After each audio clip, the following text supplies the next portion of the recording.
Olá, aqui quem fala é o Alisson e fica até o final desse vídeo para você descobrir qual a relação que existe entre Shakespeare, um conselho do ator Matthew McConaughey e o filme O Show de Truman.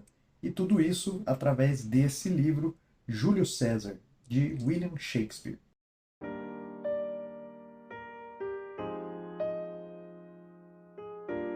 Eu acho que essa foi a primeira leitura que eu fiz de Shakespeare e só agora, né, eu tive noção então do quanto eu estava perdendo em não ter iniciado, né, essas leituras mais cedo. E eu acho interessante como ele escreve de uma forma que prende a gente ao livro, né? Mesmo que a gente já conheça ali o final da história, o enredo da história, como Romeu e Julieta, por exemplo, ou principalmente nesse caso aqui, né, Júlio César, onde vai se tratar então de um fato histórico. Mesmo assim, mesmo a gente já tendo, né, algum conhecimento ali sobre a história, a escrita dele ainda prende a gente no livro. E eu acho que Shakespeare virou um bom exemplo, né, da relação que eu tenho com spoilers, por exemplo, já que eu não me importo em receber spoilers, por exemplo, de livros ou filmes, já que o que interessa para mim é a história em si, né, o desenrolar da história e não apenas o final. Bom, nesse livro nós acompanhamos então uma representação do fato histórico que foi a morte de Júlio César,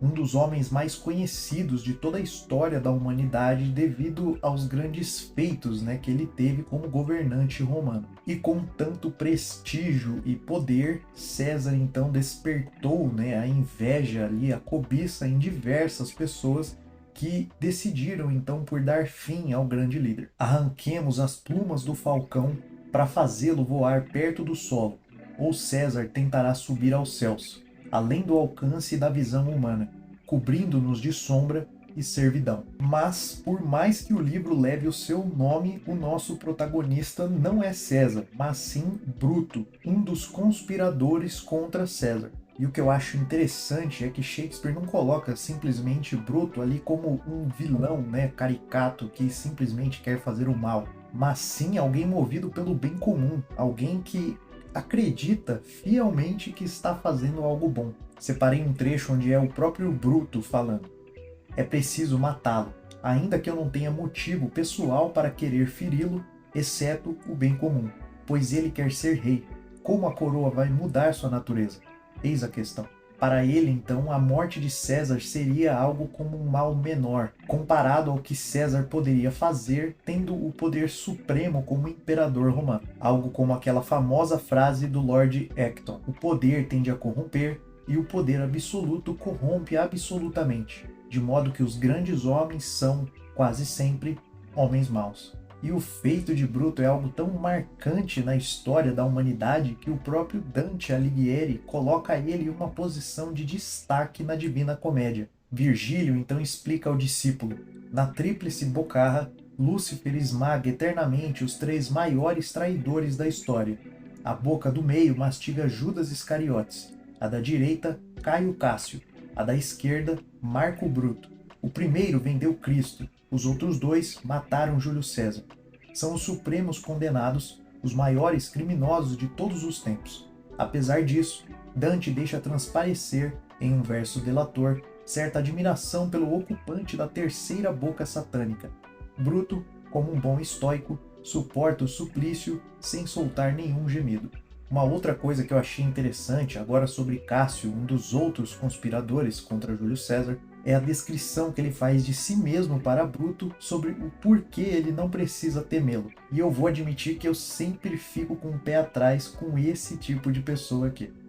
Não suspeites de mim, meu caro Bruto. Se eu fosse algum bufão de riso fácil, acostumado a abaratar o afeto, com juras simuladas e vulgares, fazendo um novo amigo todo dia, se adulo os homens e os abraço forte, para logo difamá-los, se me ouviste declarar amizade à multidão, no meio de um festim, então, de fato, pense em mim como um homem perigoso. E paralelo a isso, é interessante ver também a análise de Júlio César sobre Cássio, já notando suas verdadeiras intenções. E é interessante também ver o tipo de pessoa que Júlio César então preferia, né, ao seu redor. Pessoas que seriam fáceis de serem manipuladas. César, Eu quero me cercar somente de homens gordos, que dormem toda a noite e têm cabelo untuoso.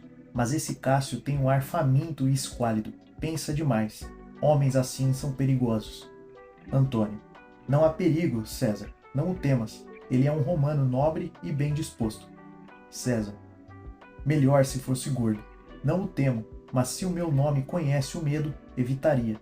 Mais que a qualquer homem, esse minguado Cássio. Ele lê muito, é grande observador e enxerga o espírito por trás da ação.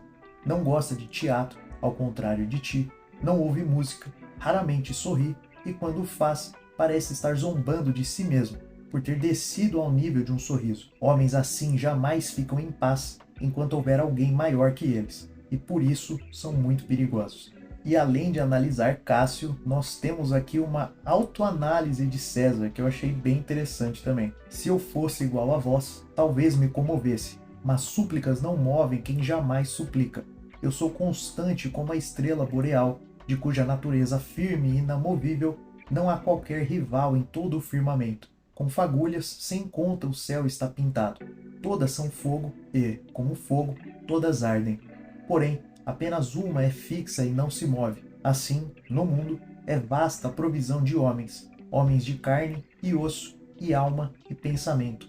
Mas na constelação humana, eu só conheço um único capaz de se manter imóvel, alheio às mutações, perene, e ele sou eu.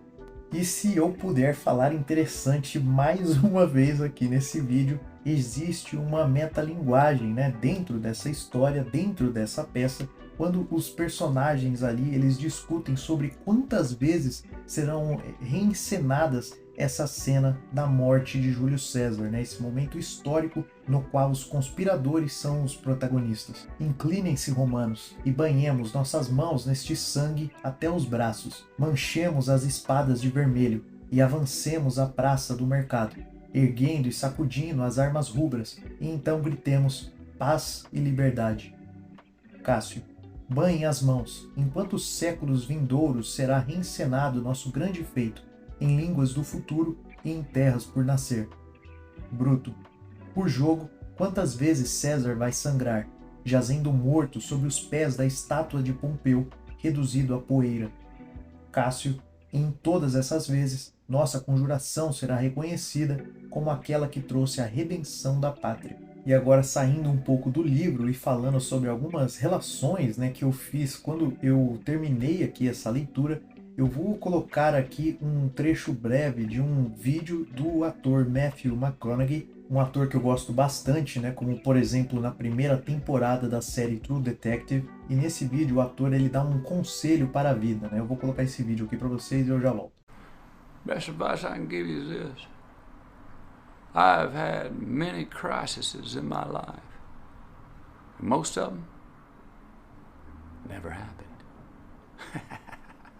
Bom, então como ele comentou ali no vídeo, por diversas vezes, né, nós passamos por crises, por situações inimagináveis, nós criamos cenários, mas muitas vezes esses cenários só existem na nossa cabeça, né? Isso nunca chega a tornar realidade. Então isso foi o que ocorreu com Bruto, diferente dos outros ali que de fato tinham ambição, tinham uma cobiça, uma inveja contra Júlio César. Ele era o único que de fato acreditava estar fazendo um bem, né, para todas as pessoas, para todos os cidadãos romanos. Então ele acabou criando esse cenário na mente dele, onde o menor dos males seria acabar com César, e ele acabou se deixando levar, né, por essa ideia. Agora sobre o filme O Show de Truman, caso você não conheça, né, essa história, um resumão aqui da história é o seguinte: imagine que uma empresa adotou uma criança e ela criou um programa de TV para acompanhar então o crescimento dessa criança. Truman, então interpretado pelo Jim Carrey, ele vive em uma cidade de mentira rodeado por atores. Porém, ele não tem a mínima noção disso. Para ele, aquela ali é a realidade, aquilo ali é a verdade. Até que ele começa a desconfiar de que existe algo a mais. E é exatamente essa ânsia, né, essa vontade, essa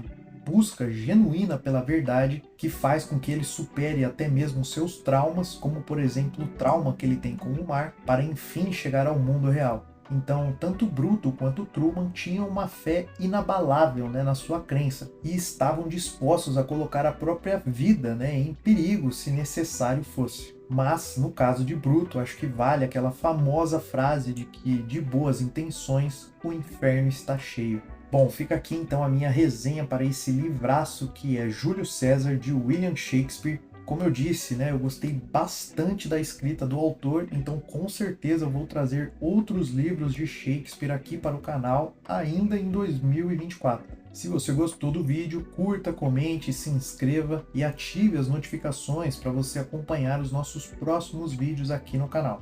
Até lá! Good morning! Oh, and in case I don't see you, good afternoon, good evening, and good night.